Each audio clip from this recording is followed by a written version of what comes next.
Noong September 19, 1935 ay nagkaroon ng pinakaunang presidential at vice presidential election sa Pilipinas. Ito ay galing sa enactment ng Tydings-McDuffie Act kung saan nag-transition ang colonial government ng Amerika para sa Pilipinas, para sa independence ng Pilipinas. At isang mechanic at basurero na nagngangalang Pascual Racuyal ay nag-decide na tumakbo. 25 years old siya nung panahon na ito at sa batang edad na ito ay nagkaroon siya ng malaking ambitious na pangarap na maging presidente ng Pilipinas. Siguro napaisip siya na dahil sovereign na bansa ang Pilipinas, na finally, ang mga taong katulad niya ay pwede na ring mamuno. Siguro sinabi niya, sa wakas, may demokrasya na ang Pilipinas dahil for the first time ay pinayagan ng mga Pilipino katulad niya na mag-file ng candidacy. So napapatanong ka siguro o napapaisip ka, ilan siguro ang mga boto na nakuha niya? Nakakuha siya sa buong bansa ng 158 votes. Siyempre, alam natin kung sino talaga ang nanalo. Ang ating second president ay si Manuel Luis Quezon at nanalo siya by a landslide by 625,000 votes. Nanalo siya dahil unang-una ang background niya ay pinakasang-ayon sa panahon na iyon para sa mga elite families at sa US colonial government. Unang-una ay bago siya naging kandidato as president ay siya ay Senate President. Pangalawa ay meron siyang elite na education. Pangatlo ay siya ay may lahing Spanish mestizo. Chinek niya ang buong checklist para maging second president ng Pilipinas o pinakauna na rinecognize ng colonial government. Si Pascual Racuyal, not so much. Siya yung opposite ng ginusto ng mga tao at mga gobyerno nung panahon na iyon. Habang totoo na maraming benepisyo ang binigay ang US colonial government na napaka-daling i-highlight at gustong-gustong pakinggan ng mga Pilipino, ay ang mga nabigay nilang public school system, ang wikang Ingles, ang Western culture na ako personally ay nakikinabang din ngayon, ay hindi rin siguro natin napag-uusapan ang consequence din ng colonialism na ginawa nila. At isa sa pinakamalaking consequence ay ang impact nila sa ating political institutions. More specifically, ang paggawa at ang pagpapatuloy ng political dynasties dahil sa colonialism nila. Ang US colonial government, para sa akin, ay gumawa ng napakatibay na bahay pagdating sa politics natin. Isipin mo na ang political na bahay na ito ay may malaking lupa, may concrete na pader at barbed wire fences. Napakatibay nito. So pag-uusapan natin ang political na bahay na ginawa ng Americans. Pag-uusapan natin ang pundasyon, ang struktura at ang barriers na ginawa nila sa institution natin. Katulad ng pinag-usapan natin, inintroduce ng mga Amerikano ang democratic institutions, katulad na lang ng electoral politics o ang chance na magboto. Ang problema lamang, at hindi ito pinag-uusapan ng maraming tao, ay ang mga tao naman na bumoto ay mga taga-elite families. Unang-una, male property owners. Pangalawa ay mga literate na individuals na marunong mag-Spanish at English. In short, ang mga tao na nag-benefit sa colonialism. Etong restricted at limited voter base na ito ay nagtiyak na ang political power ay nakasarado lamang para sa mga mayayaman at para sa mga taong galing sa edukadong elite families. Pinagpatuloy nila ang patronage system na ginawa ng Spanish period, basically with an added flair na pwede kang bumoto.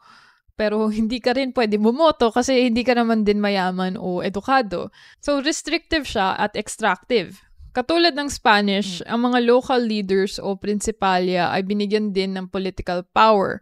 At nagkaroon sila ng economic benefits kung sila ay sumunod sa colonial government. At dahil dito ay mas naging makapangyarihan at corrupt sila. At nangyari lahat ito in such a short time. By 1903, ang mga Pilipino, especially ang mga former rebel commanders, ay inakit na magtrabaho sa municipal governments. By 1907, ay pwede na sila makilahok sa paggawa ng batas. By 1916, ay pinalit na nila ang mga Amerikano sa gobyerno to qualified Filipinos or quote-unquote ang mga tao na galing sa mga political at elite na families at nangyari lahat ito bago ang pinakaunang eleksyon. So lahat ng ito ay naging pundasyon para magkaroon ng exclusion sa political arena sa Pilipinas. Dito na rin nagsimula na gumawa ng struktura sa institutions natin, which brings us to the second point. Ano ang structure ng political institutions natin na ginawa nila na hanggang ngayon meron pa rin tayo? Unang-una, ito ay ang local government structure. May Local Government Act of 1901 na basically nagbibigay ng malaking kapangyarihan sa mga elite families sa mga local governments at pinasa-pasa nila ang kapangyarihan nila sa mga anak nila. For example, yung Durano Dynasty. Dahil dito, na hindi sila naglagay ng check and balances. In fact, I think mas preferred pa nila na ganun yung sistema kung saan yung mga elite yung namumuno dahil mas madali silang mag-subvert ng mga ordinaryong Pilipino, mas madali para sa kanila na ma-maintain ang system of extraction at wala ding land reform noong American period. At dahil dito, yung mga asyenda o mga lupa ay napanatili pa rin sa mga iilan na pamilya na marami ay nakuha lamang ang lupa na yon dahil ninakaw siya ng Spanish colonial government. At dahil sa unitary system at may mga dynasty sa bawat local government, ay nagkaroon ng mas malaking hati sa social hierarchies, nagkaroon ng mas malaking hati sa pyramid, at mas napadali ang system of extraction. So ano nga ba ang in-extract nila? Ang kapangyarihan at pera na galing sa mamamayan. Through dynasties, oligarchies, and corruption na rampant pa rin hanggang ngayon. At para magawa nila ito ng patuloy-tuloy, ay syempre kailangan ng barrier. Ang pinakamalaking barrier na ginawa ng American colonial government ay ang public education system. Positibo man siya para sa maraming Pilipino, ay naging hadlang din ito dahil napakarami din ay hindi nakapag-akyat sa higher education kasi hindi ito kaya isustento ng mga ordinaryong Pilipino. Ang kaya lang makapunta sa higher education sa kolehiyo ay ang mga mayayaman na pamilya. Dito rin nagkaroon ng pinakaunang premier na public university, ang University of the Philippines. At dito graduate halos lahat ng mga taga-politiko, mga Supreme Court justices, mga diplomats, and so on. At na-reinforce ang ruling class na sila lamang ang well-educated. Sila lamang ay nakakapag-akyat sa kolehiyo at nagkaroon sila ng pangingibabaw sa mga ordinaryong Pilipino na at that time taas ng poverty. So dahil dito, nagkaroon sila ng merit, quote-unquote merit, kasi nga nakapag-aral sila.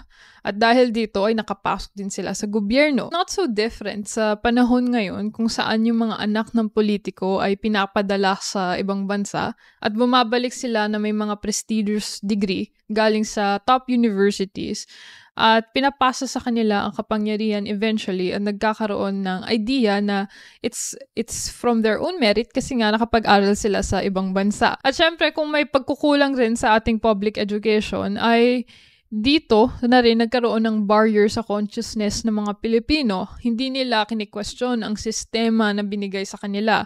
Hindi sila napaisip na may mali sa political dynasties o sa mga korupsyon.